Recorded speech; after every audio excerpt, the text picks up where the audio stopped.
أعوذ بالله من الشيطان الرجيم بسم الله الرحمن الرحيم الحمد لله رب العالمين ثم الصلاة والتم التسليم على المبعوث رحمة للعالمين سيدنا ومولانا أبي القاسم المصطفى محمد اللهم صل على محمد وعلى محمد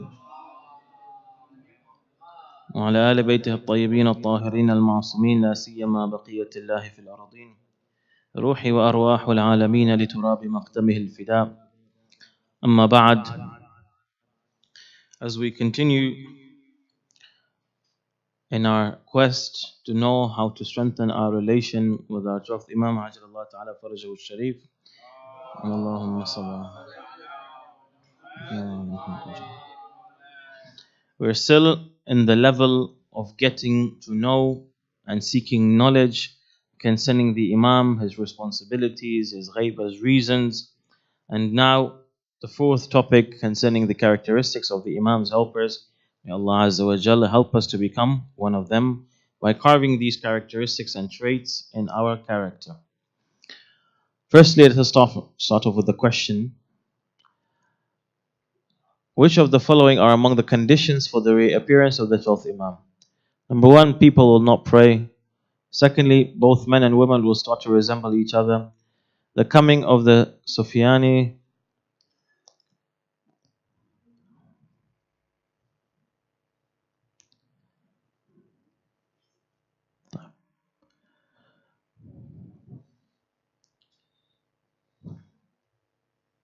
No, the first question, please.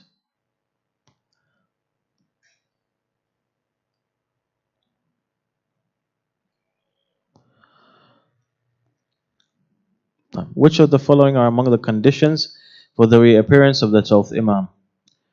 People will not pray. Men and women will start to resemble each other. The coming of the Sufyani and Yamani, the cry in the sky, the sayha. People will not pray. Women and men resembling each other, Sufyani and Yamani, or the sayha. Huh? 4. 4. 3. 3 and 4 are both correct. I changed. 2 correct answers. Sallu ala Muhammadin wa ala Muhammad. Allahumma salli ala Muhammad wa ala Muhammad. With regards to those brothers of Mu'minin who voted for the second option, this is a sign and it is not a condition. There are things which are called alamat al-zuhur, and there are those things which are called shara'it or shurut al-zuhur.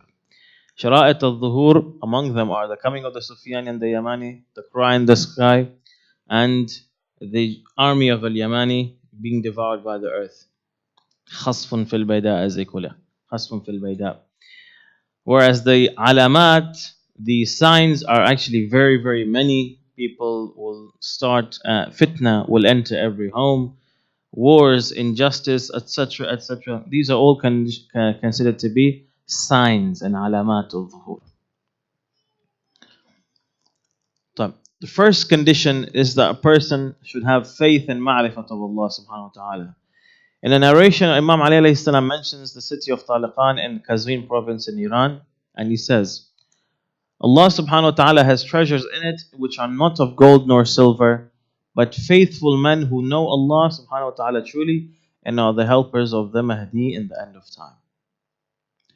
So, these people are faithful who know Allah subhanahu wa ta'ala truly. So the first condition is, we go, open up the books of Aqaid, at least that which is translated in English. We learn about Allah, about Tawheed, about His characteristics and attributes, and we start to apply that in our lives through tawakkul, through taslim, through ridallah, etc. Secondly, they have the ma'rifat of the Imam. Zurara, Radwanullahi alayhi, narrates from Imam Sadiq alayhi salam, if you live till that time, then recite this dua. بسم الله الرحمن الرحيم اللهم عرفني نفسك فإنك إن لم تعرفني نفسك لم أعرف نبيك. I'll translate it. اللهم عرفني رسولك فإنك إن لم تعرفني رسولك لم أعرف حجتك. اللهم عرفني حجتك فإنك إن لم تعرفني حجتك ضللت عن ديني. O Allah, acquaint me with yourself, because if you do not acquaint me with yourself, I will not know your prophet. O Allah, acquaint me with your prophet, because if you do not acquaint me with your prophet, I will not know your hujjah, your proof. O Allah, acquaint me with your proof, your hujjah, because if you do not acquaint me with your hujjah, I will go astray and diverge from my faith. So this is a dua that we should recite. And from this dua we can understand the fact that the ma'rifah of the Imam alayhi salam is extremely necessary. It's quite interesting that the word that has been chosen over here is not ilmun bil Imam, it is ma'rifah of the Imam. Ilmun bil Imam may be related just to having a basic concept, a basic picture in your mind. What is the Imam? Who is he? When was he born? Etc. Some of the vague details, some of the general details. But to have ma'rifah of the Imam, it means for that knowledge to come to your heart and to affect you. Yani for instance, my Imam alayhi salam, he prays for us and he loves us, we should have that same relation with him. Then that should also trickle down to my actions. My Imam alayhi salam, he is saddened when I may commit a mistake. I will stay away from any mistake so that I don't hurt the heart of the Imam. This is called ma'rifah of the Imam. Thirdly, there are people of yaqeen, worship and wilayat. There are men who do not sleep the night. They have a buzzing like bees at night during their prayers. They pass the night standing, qiyaman, and mount their horses in the morning. And they are ready to come to the service of the Imam in the morning. They are monks at night and lions during the day. If there is a strife, if there is a struggle, a battle, whatever during the time of the Imam, these people are ready. They are courageous. They are more obedient than a slave to their master. They are like lanterns and their hearts are like lamps. They fear Allah subhanahu wa ta'ala. So sifat of ibadah. We have to benefit and reap from the time of the holy month of Ramadan, especially at night. Before Salat al-Fajr, maybe recite those. If I'm not able to recite Salat al-Layl entirely, to at least recite a few, and you pray a few of those rak'at of Salat al-Layl. Those two rak'at of Shafa and rak'at al-Witr. At least that. If I can recite all of them by standing, that's good. If I can't recite all of them even standing, these are considered Salat Mustahab. And you can even recite them as you sit. You can even recite them as you walk. This is Allah subhanahu wa ta'ala giving and making things easier for us. Why would we not want to seek His proximity? These 2 hours before Al-Fajr, 1 or 2 hours depending on summer or winter time, how long the night is. But this final third of the night, it's so effective on the soul that those people who benefit from it and we stay awake with the ibadah during it, you will feel it and you will see in their faces. When you say sometimes, MashaAllah, fulan modaman joketli nurja, correct? You will immediately see, you will make it out, and you won't be, and is that nur as he put on some foundation or powder? No, it's not going to be that. You will immediately make it out. You will make out from that, from his face, his or her face, how that is. Some of our ulama, we see them, they truly have a certain really bright face, any strikingly bright face. So the same applies with this.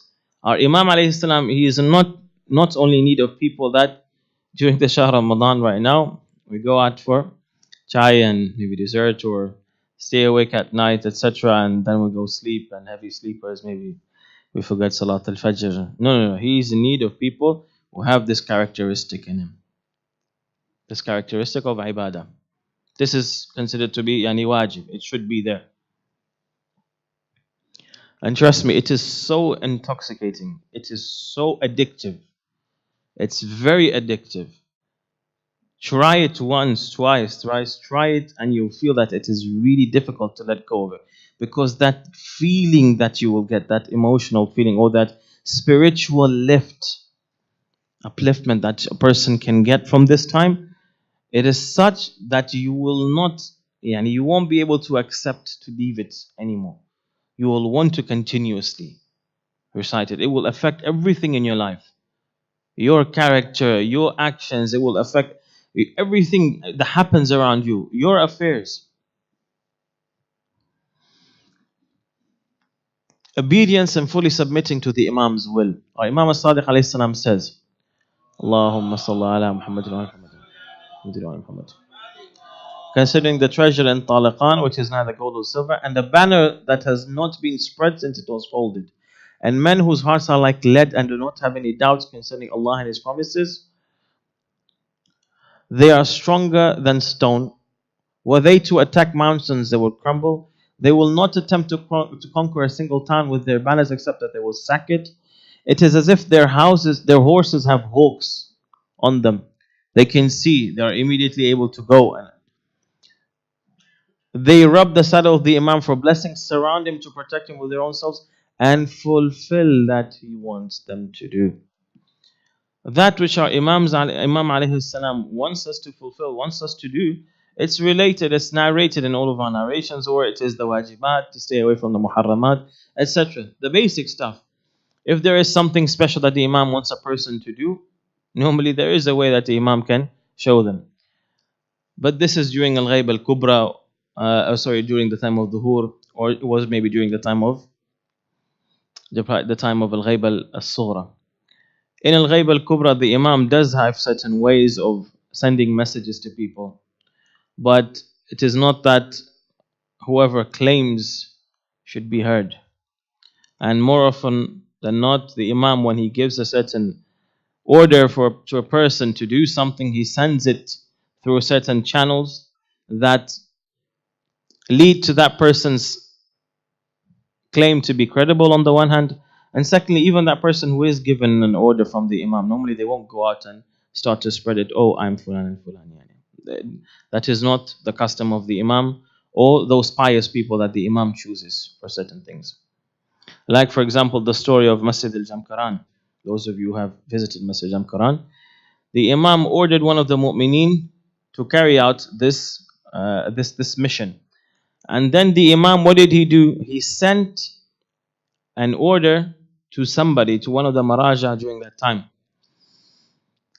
And he told him that Fulan al-Fulan, and he sent one of his servants to tell that Maraja of the time that someone is going to come to you.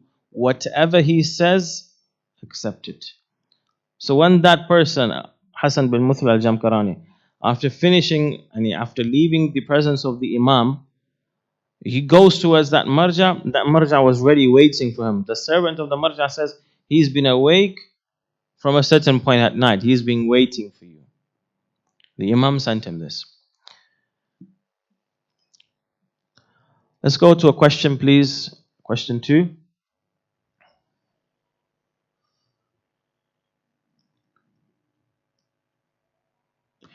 Who will be the commander-in-chief of the army of the 12th Imam Ajalallah Ta'ala Farajahu al-Sharif? Al-Khurasani, Al-Yamani, Shu'aib bin Salih, Ashab al-Kahf. Al-Khurasani, Al-Yamani, Shu'aib bin Salih, Ashab al-Kahf. 3.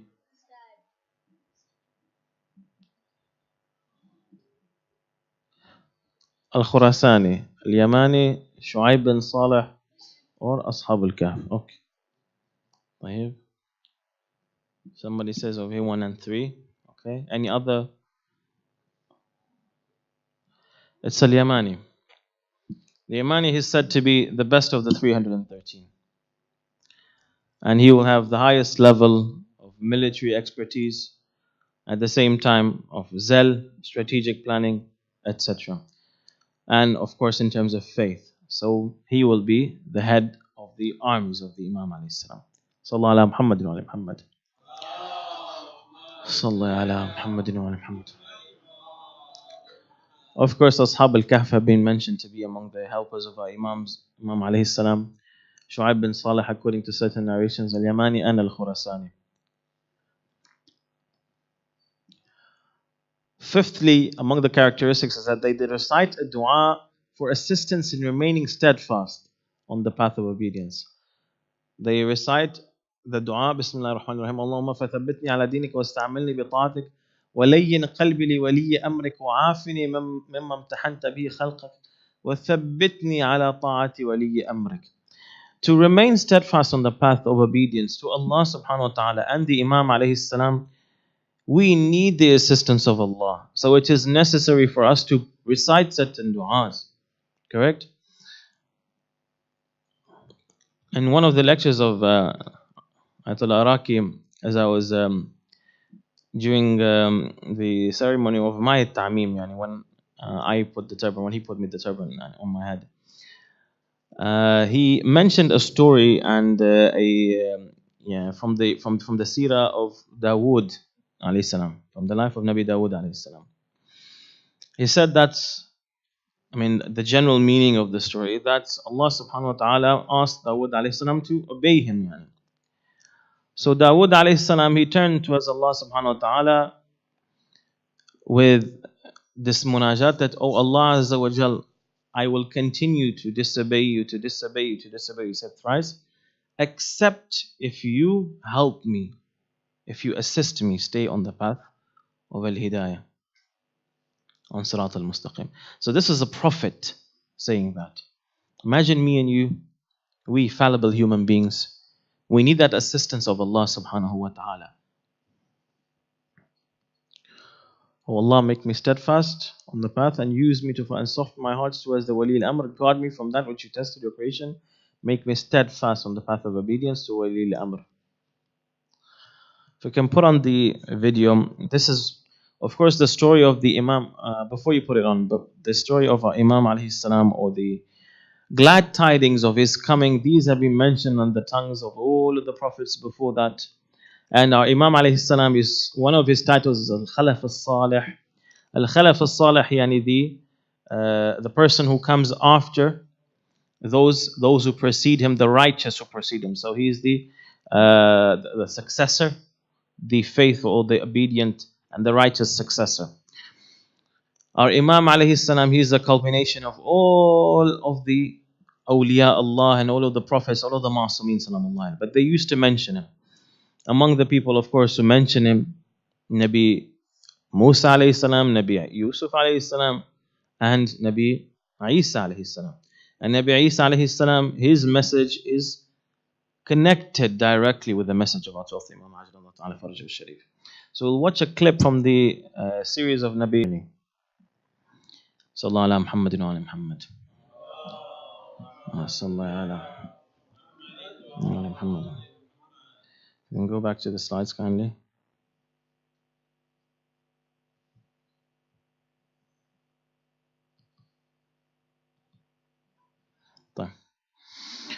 Among the characteristics is zuhd, asceticism. Imam al-Baqir alayhi salam says, it is as if I can see Al-Qa'im and his companions in Najaf. Their provisions have finished, their clothes have become worn out. Allah describes them in the Holy Quran. Bismillahir Rahmanir Rahim. Inna fi dhalika laayatin lil mutawassimin. Surely in that are lessons for those who read signs. It's as if each sign has a label to it. So these people, they read the labels, they read each and every sign. They understand that this is a sign from Allah subhanahu wa ta'ala.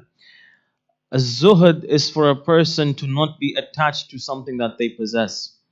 It does not mean to not possess something. And it does not mean for me not to buy in this Western world something that may be elegant, a car that is suitable to my social position. Somebody may be a doctor, he needs a good car. He can't come with a car that's really, really old and mashed up and dirty, doesn't work properly. Say, no, this is zuhd. Who told you this is zuhd? This is a misunderstanding. Zuhd is for a person to not be owned by that they possess. Not for you not to own something. You may have a nice house, you may have everything. In addition to this, our ulama al-akhlaq in Iran especially, they emphasize the fact that the mu'mineen who live in the West, they should live a comfortable life. They should possess that which is necessary, and they should look good as well, because they represent the izz, the dignity of Islam. They represent the dignity of Islam. But not that if someone comes to seek your assistance and say, man, I'm representing the izz of Islam. If I were to give you something, I won't be able to represent it anymore. So go away. No, not like that. Correct? If someone, that part of the izz of Islam is for you, if somebody comes to seek your assistance, for you to have an open hand, for you to give, for your heart to be open to people. Based upon that, we need to understand that zuhud then it does not mean not possessing something. It does not mean for me not to be elegant. Courage, and this is something that is necessary, something that we need. Al-Abdal, a band of his followers of the Imams, alayhi salam, the 12th Imam, they will follow him from Sham and accompany from the people of the East. Their hearts are strong like lead. Monks at night and lions during the day. For you to have courage, not to fear that you should not fear. A person should only fear Allah subhanahu wa ta'ala and His punishment and His wrath. But we should not fear Allah Himself, Allah subhanahu wa ta'ala Himself. No, we should fear His wrath and His punishment for those acts and those mistakes that a person has committed. Imam Ali alayhi salam, for those people who find that they fear a lot of things and they have phobias of many different things. Swimming, dark places, closed places, I don't know, a lot. Imam Ali alayhi salam says, "In khifta shay'an faqa fi." If you are afraid of something, then throw yourself in it. Because if it does not deserve for you to be afraid of it, that fear of yours will go away.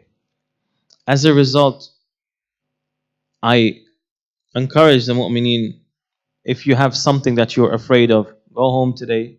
Try to face that fear, that really well-known psychological phrase that we hear. Face your fears, face your fears. Imam Ali alayhi salam, he told that to us a very long time ago. Face your fears and throw yourself in that particular situation. This is the courage. This courage is built up. Allama al-Naraqi, one of the ulama of akhlaq or psychological akhlaq, he puts all akhlaq, all traits in 3 levels. We have the 2 extremes, positive and negative, and you have the middle, the balance. That is what a human being should have. What we need is courage. So a person should not be a coward on the one hand, but at the same time should not be reckless. Now, how to create courage and to gain that balance, it is mentioned in the book of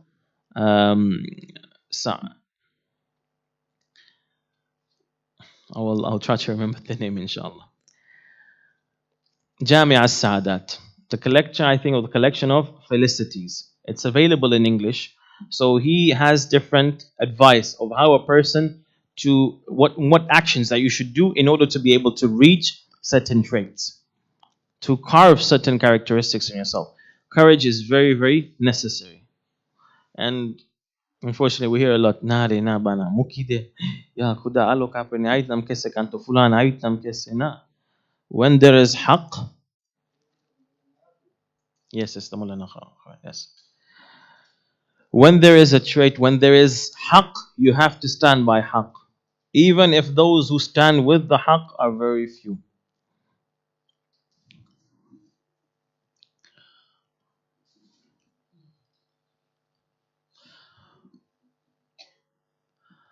Again, as we talk about courage, and this is a really interesting narration that is also mentioned in the books of Ahl Sunnah. A group from my nation will continue to fight at the gates of Damascus, around it, and the gates of Bayt al-Maqdis, and around it. They will not be affected by those who desert them, and will remain uprising with the truth until the coming of the hour. I wonder who these people could be. Yes. So this is one of the narrations. I was checking the masad and I was checking the references today. This is also mentioned in the books of Ahl Sunnah as well, and of course our books as well. So this is the courage.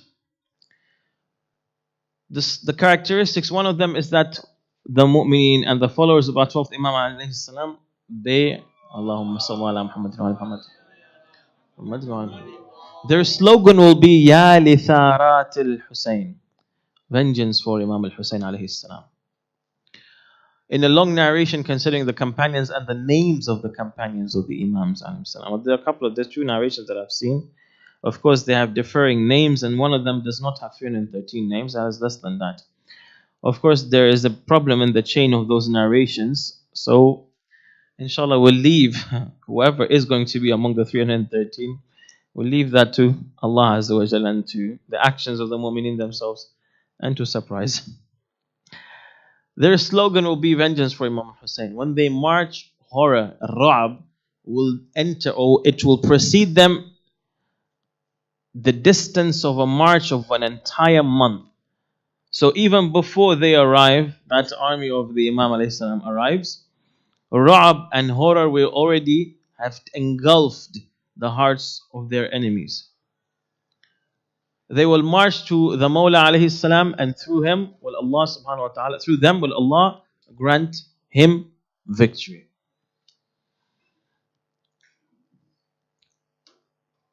This is really important for the hearts to be united.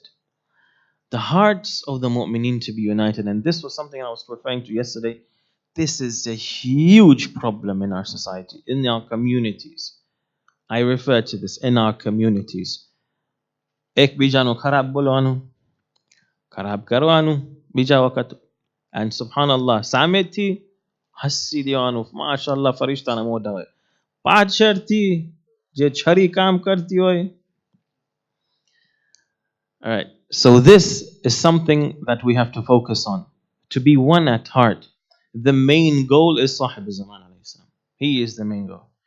I may have a different understanding, you may have a different understanding. We try to find a common ground and to come together under the guidance of the ulama, according to Islam.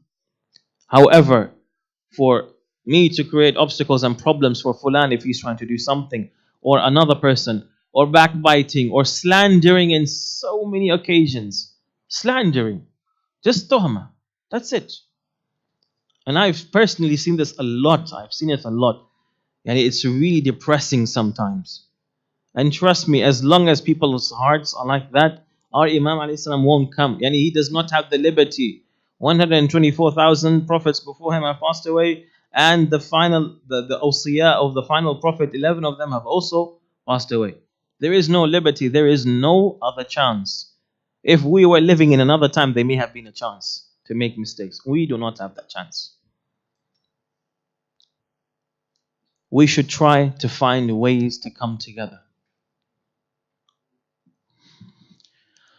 In the khutbah of Imam alayhi salam, he says, when he reappears and his companions gather around him in the same number as the people of Badr and companions of Talut alayhi salam, in the army of Dawood alayhi salam, when Dawood killed Jalut, Goliath, they stay awake at night, etc. It is as if they are siblings from one mother and father.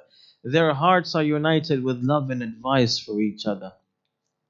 With love and advice for each other. It's as if they're brothers and sisters. That this is how it should be. Good relations.